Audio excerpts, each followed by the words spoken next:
আমরা বলেছি যে এই পাহাড়ি ঢল এবং অতিবর্ষণে যে বন্যার ক্ষতিগ্রস্ত হয়েছে দরিদ্র মানুষগুলি, নিম্ন আয়ের মানুষগুলি, তাদের জন্য ব্যাপকভাবে ত্রাণ সামগ্রী দেওয়া হচ্ছে। তাদের স্বাস্থ্য ব্যবস্থার দিকে সতর্ক নজর রাখা হচ্ছে।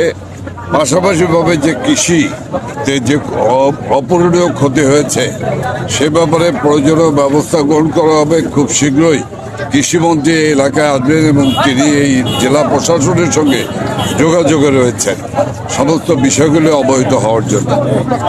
পাশাপাশিভাবে তাদের পুনর্বাসনের জন্য জেলা প্রশাসককে নির্দেশ দেওয়া হয়েছে তাদেরকে প্রশাসনের জন্য তাদের পুনর্বাসনের জন্য যা প্রয়োজন বর্তমান সরকার তা করার জন্য প্রস্তুত রয়েছে। সুরমা এবং কুশিয়ারা নদী এটি খনন ছাড়া এই পাহাড়ি ঢল এবং বৃষ্টির পানিতে যে ওভারফ্লো হয় এটি রক্ষা করা সিলেট শহরকে বা সিলেট সংলগ্ন এলাকায় রক্ষা করার উপায় নেই। কাজে এই পরিস্থিতি সরেজমিনে দেখার জন্য মাননীয় প্রধানমন্ত্রী শেখ হাসিনা তার মন্ত্রিসভার সদস্য মাননীয় পানি সম্পদ প্রতিমন্ত্রীকে পাঠিয়েছেন। তিনি দেখে গিয়েছেন। তিনি দেখে যাওয়ার পরে আমি তার সঙ্গে কথা বলেছি। কার্যক্রম শুরু হয়েছে। দেখেন, বিষয়টিকে আমি খুব সঠিক বলে মনে করি না, কারণ আমাদের স্থানীয় নেতারা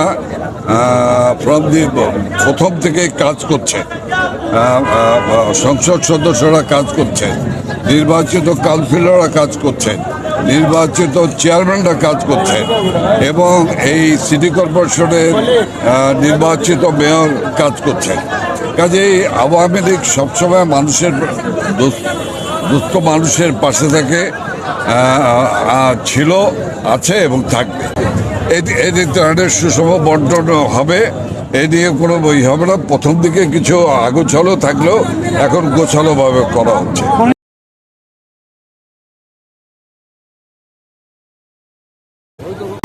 গত 15 তারিখ থেকে আমাদের উজানে, আমাদের ভারতে যে উজানে এখানে বৃষ্টিপাত, প্রচুর বৃষ্টিপাত হচ্ছে এবং আমরা ভাটির দেশ হিসাবে উজানে যত বৃষ্টিপাত হয় সব পানি আমাদের ভাটির দেশের ভিতর থেকে বঙ্গোপসাগরে যে পানি পড়ে, এই জন্য আমরা প্রতি বছরই কিন্তু আমাদের এখানে প্রচুর পরে বৃষ্টি না হলেও আমাদের উজানে যে বৃষ্টিটা হয় সেটার জন্য আমরা এফেক্টেড হই এবং আমরা প্রতি বছরই কিন্তু ফ্লাডে কিন্তু অভিজ্ঞতা আমাদের সবাই আছে। আপনারা জানেন, আপনাদের পূর্বপুরুষরাও দেখেছে বন্যা, আমরাও দেখছি, আমাদের পরবর্তী প্রজন্ম দেখবে।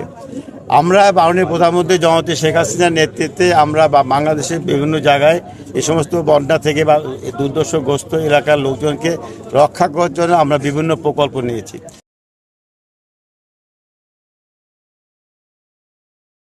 আপনাদের সামনে এখানে এসেছি, আপনারা জানেন দুর্যোগ মন্ত্রণালয় বঙ্গবন্ধু কন্যা জননেত্রী শেখ হাসিনার নেতৃত্বে শুধু বাংলাদেশ নয় সমস্ত পৃথিবীতে আজকে একটি রোল মডেল। যখনই আপনাদের এলাকায় এই যে বন্যায় দেখা দিয়েছে তখনই মাননীয় প্রধানমন্ত্রী বঙ্গবন্ধু কন্যা জননেত্রী শেখ হাসিনা আমাদেরকে নির্দেশ দিয়েছে আপনাদের পাশে দাঁড়ানোর জন্য। মূলত তার নির্দেশে আমরা এখানে এসেছি। আপনাদের জনপ্রিয় মেয়র সাহেব বারবার এভাবে আপনাদের এই কষ্টের মধ্যে আসেন, বন্যা আপনারা আক্রান্ত হয়েছেন, উনি বারবার আমাকে ফোন দিয়েছেন এবং আমি মাননীয় প্রধানমন্ত্রীর সাথে কথা বলে তার নির্দেশে হাজির হয়েছি। আপনারা এখানে আপনাদের সেই মেয়র সাহেব যিনি মাননীয় প্রধানমন্ত্রীর অত্যন্ত স্নেহভাজন, আস্থাভাজন, তিনি তাকে এখানে দায়িত্ব দিয়েছেন এবং আমরা জানি তিনি অত্যন্ত প্রশংসার সাথে আপনাদের এই দায়িত্বগুলি পালন করতেছেন।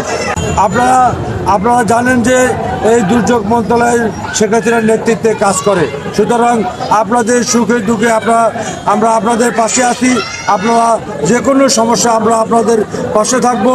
আপনারা প্রাথমিকভাবে প্রাথমিকভাবে বঙ্গবন্ধু কন্যা জননেত্রী শেখ হাসিনার পক্ষ থেকে আমরা 10 লক্ষ টাকার জিআর সাহায্য আমরা ঘোষণা করতেছি। সাথে সাথে আমরা 100 মেট্রিক টন চাউল আপনাদেরকে এই প্রাথমিকভাবে আমরা আপনাদেরকে দিয়ে গেলাম।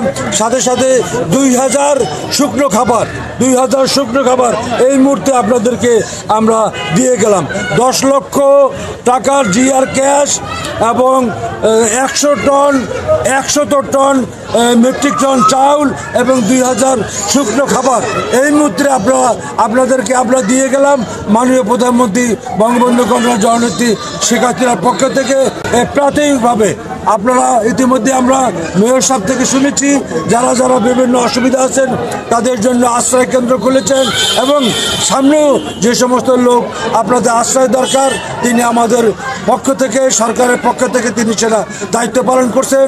আমরা মেয়র সাহেবের উপর আস্থা আছে, উনি আমাদের পক্ষ থেকে সে কাজগুলি করবেন এবং মাননীয় প্রধানমন্ত্রীর তরফ থেকে যখন যে সহযোগিতা দরকার আমরা সেই সহযোগিতা এই পৌর শহরের মেয়র সাহেবের মাধ্যমে আপনাদের কাছে আমরা পৌঁছে দিব।